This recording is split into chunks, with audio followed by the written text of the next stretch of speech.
Hello, welcome to KZGN News. Today we'll bring you news about California water reductions, the City Planning Commission news, information about next week's City Council meeting, the next veteran stand-down in September, gas prices, and much more. From the Rademacher Hills to Bee Mountain and the mighty Sierras, Ridgecrest to Inyokern and China Lake, this is your news for the Indian Wells Valley with the KZGN News crew. Thanks for joining us for the news. I'm Tom Whitnick. Here's news affecting Ridgecrest and the Indian Wells Valley. Our top story today covers California water use news. The Associated Press reports that water use fell by 27% in June in California, passing the conservation target set by Governor Jerry Brown during the drought, regulators said Thursday. Data released by the State Water Resource Control Board shows 265 out of 411 local agencies hit or nearly reached savings targets. Brown previously ordered all overall 25% reduction in urban water use. His administration gave each community 9 months to hit assigned conservation targets as high as 36%. Cities that fail to hit those marks could face state-ordered conservation measures and fines. California's largest cities, including Los Angeles, San Diego, and San Jose, previously released figures for June showing strong water conservation. The agencies that met or came within 1% of their mandatory water conservation target served 27 million Californians. The savings came during the hottest June on record, which would normally lead to an uptick in water use.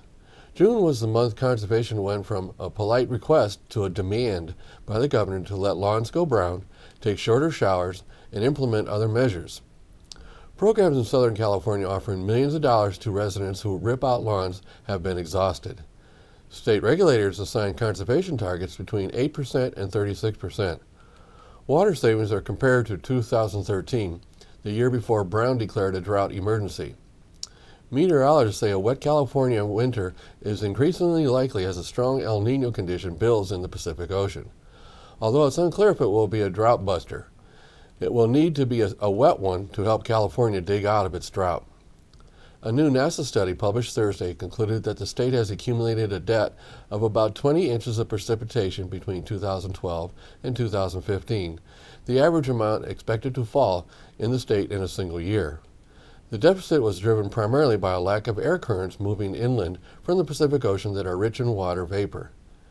In an average year, 20 to 50% of California's precipitation comes from relatively few but extreme events called atmospheric rivers that move from over the Pacific Ocean to the coast of California. When they say that an atmospheric river makes landfall, it's almost like a hurricane without the winds. They cause extreme precipitation, so it appears some areas are reducing water usage. It is still not known what Sacramento will ultimately do to cities and districts that do not meet the governor's assigned goals. And locally, the governor's order does not give recognition to previous reductions a lot of water districts accomplished prior to the new order. We fall into that category here. The IWV Water District has made serious reductions prior to this order, which puts us under a severe requirement that we might not be able to reach. We are ordered to reduce water consumption by 36%. Some even question if his assigned reduction is even enforceable, as it was done by executive order and not by the legislature. So, we'll see how this one goes. In news from the Kern County Sheriff's Office, we got this report. On July 28th at about 3:30 p.m., Kern County Sheriff's deputies were in the area of the 10,000 block of Hamilton Road, about 10 miles northwest of the city of Rosamond, attempting to locate a suspect with an outstanding felony warrant. While searching for the suspect, deputies developed information the suspect was possibly inside a trailer on Hamilton Road. Several deputies approached the trailer on foot and began establishing a perimeter around the trailer. As they did, the suspect, 33-year-old Luis Marcius, broke a window from inside the trailer and brandished a handgun through the window at deputies. Marcius then opened a door to the trailer and again brandished the handgun, firing one round at the deputies who were taking cover. Two deputies returned fire, firing several rounds at Marcius. Marcius then retreated into the trailer. Deputies surrounded the trailer and established a perimeter. Deputies began attempting to verbally contact Marcius, but he was unresponsive. A SWAT call-out was initiated, and SWAT team members responded to the area, which is about 1.5 hour drive from Bakersfield. As SWAT team members were arriving on scene, deputies were able to make contact with Marcius and convince him to surrender. He was then taken into custody without further incident. A firearm was located in the trailer after Marcius was arrested. Marcius was struck at least once by deputies' gunfire. He was transported by ambulance to an area hospital with major injuries. His injuries do not appear life-threatening. It was later determined the handgun recovered from inside the trailer had been reported stolen to the Los Angeles Police Department. Detectives responded and have initiated an investigation into the shooting incident. The two deputies who fired at Marcius, 8-year veteran Deputy John Coleman and 7-year veteran Deputy Chris Escobedo, have been placed on routine administrative leave pending a review of the shooting incident. Marcius was arrested for 3 counts of attempted murder, 3 counts of assault with a firearm on a peace officer, exhibiting a firearm at an officer, resisting arrest, and the felony warrant. He will be booked into the Sheriff's Office Central Receiving Facility upon his release from the hospital. In yesterday's news, we started a report on last Tuesday's Planning Commission meeting. At the meeting, they addressed the new Murray Middle School mitigated negative declaration for the construction project. The project includes construction of a new school at 200 East Drummond on a 47-acre site. It includes the building of over 68,000 square feet of new facilities. The school district hopes to break ground on the project late September or early October. The project includes 28 teaching stations, a gymnasium with a stage, multi-purpose room, administration building, basketball court, music and art library, facilities, 4 outdoor basketball courts, a natural turf football field, and a baseball field. The project also includes the destruction of the old school, which is on the China Lake Naval Base on East Indian Kern Road.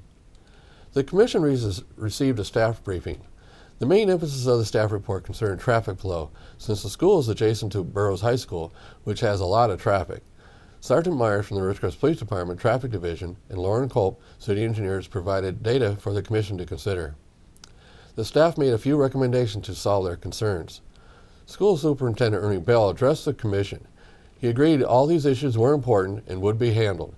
He believes that the school district and the city staff can come up with the appropriate solutions. There was some discussion as to who would pay for any road construction changes. Typically, though, any project that creates the need for road changes incurs the cost of those changes, not the city. Because of the looming due date for comments, the Commission will be sending the school district their recommendations in a letter. When Ernie Bell was asked how fast they could address the city's concerns, he responded in about a week. In the end, the city will provide comments to the school district as required by the study. Stay tuned for more news from the City Council when we come back.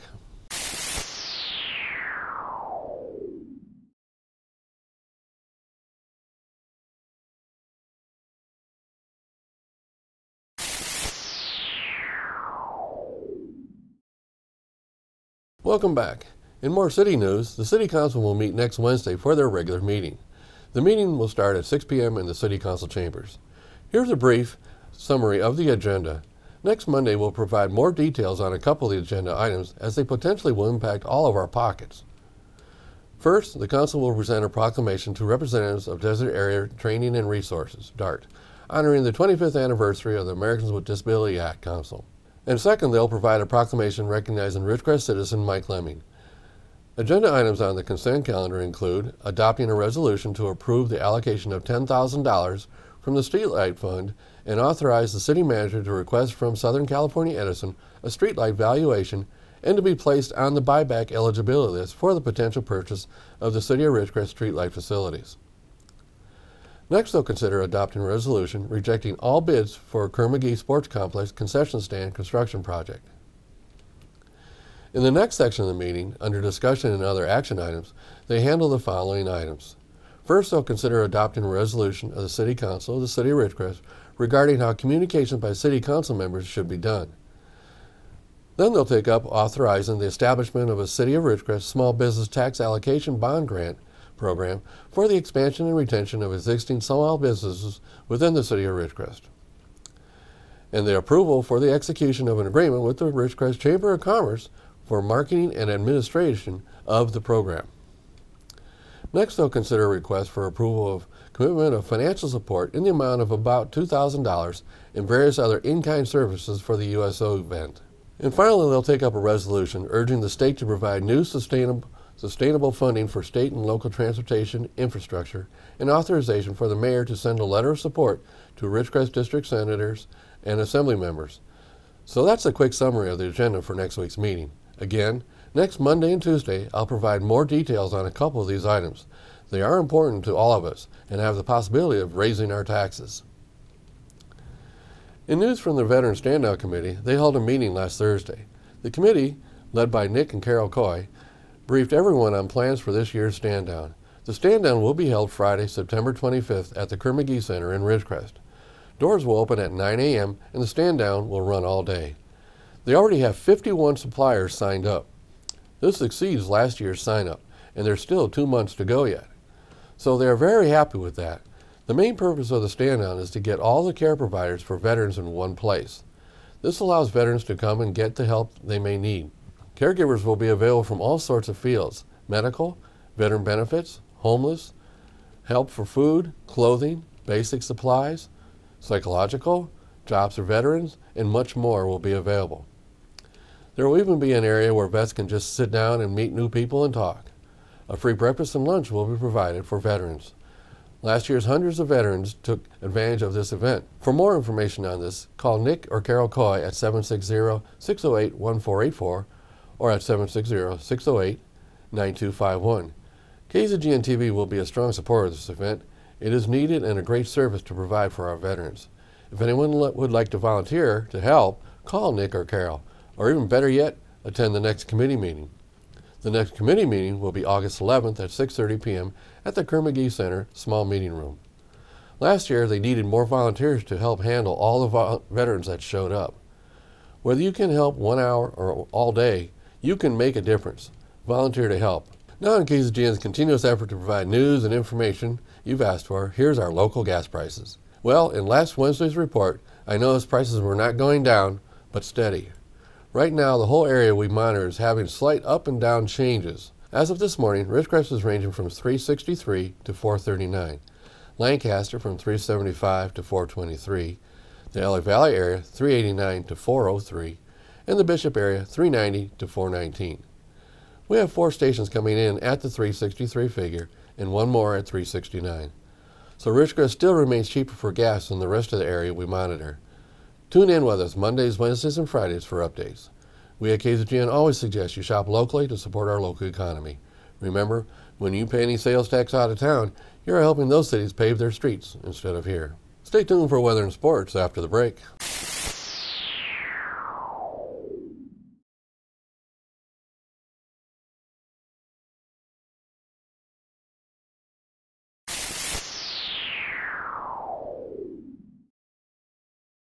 Thanks for staying with us. Let's go to Keith for the weather.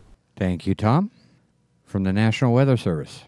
Unusually hot weather will persist into the weekend across parts of the Pacific Northwest with high temperatures in the 90s to around 100 degrees for many locations.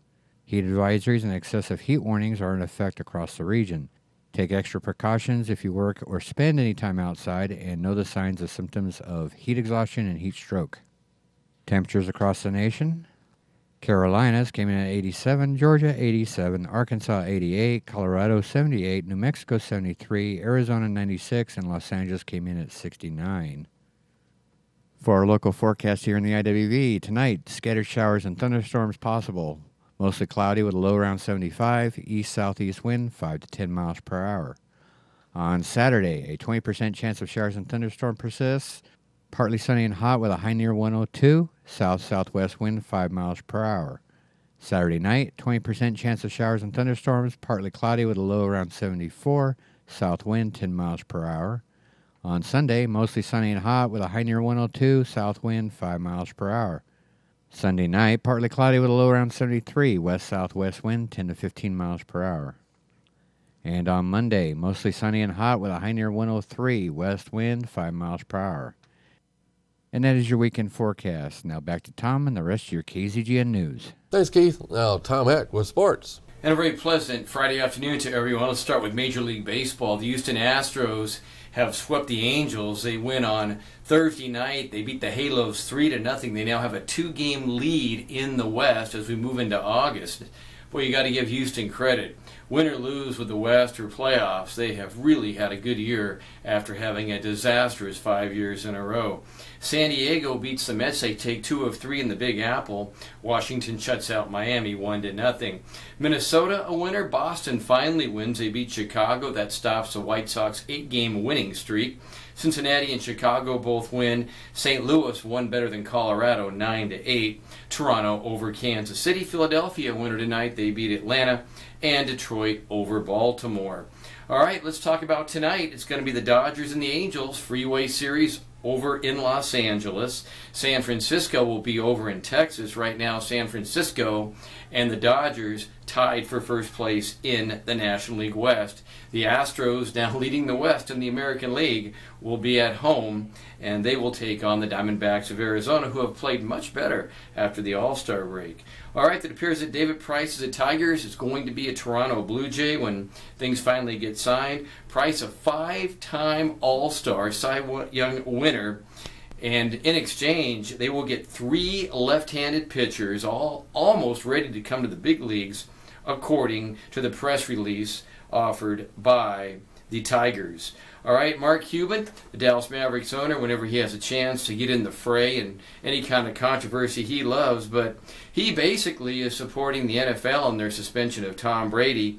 He said, and I quote, once he destroyed his phone, he went from what he did, breaking the rules, to getting and trying to deceive the commissioner. In other words, he felt that when Brady destroyed the phone, the police asked for the phone for the evidence. Brady said no, he destroyed the phone. Mark Cuban said that made him guilty. So we'll have to wait and see. He has appealed it, but don't give him much hope. The Patriots, by the way, were fined $1 million. They give up 2 draft picks and no appeal at all from New England. It sounds as if they're probably a little bit guilty with the Deflategate. All right, college football news. Joey Bosa of Ohio State, one of the best top defensive backs in all of the NCAA, was going to probably be a first-round draft pick. He is going to be suspended along with 3 other Buckeyes for game number 1. Ohio State, the national champion, won't have those guys against Virginia Tech. Now, Virginia Tech last year, the only loss that Ohio State had. They made the press release saying that it was a team policy situation. All right, Heisman Trophy winner Marcus Mariota from Oregon will be the starting quarterback for the Tennessee Titans. That was announced Thursday by Ken Whisenhunt, the head coach for Tennessee. All right, on kind of a weird, sad, but true note, in 1985, for those that might remember or were born that year, the Chicago Bears were called the Monsters of the Midway. They were the dynasty then. They were 15-1 during that season.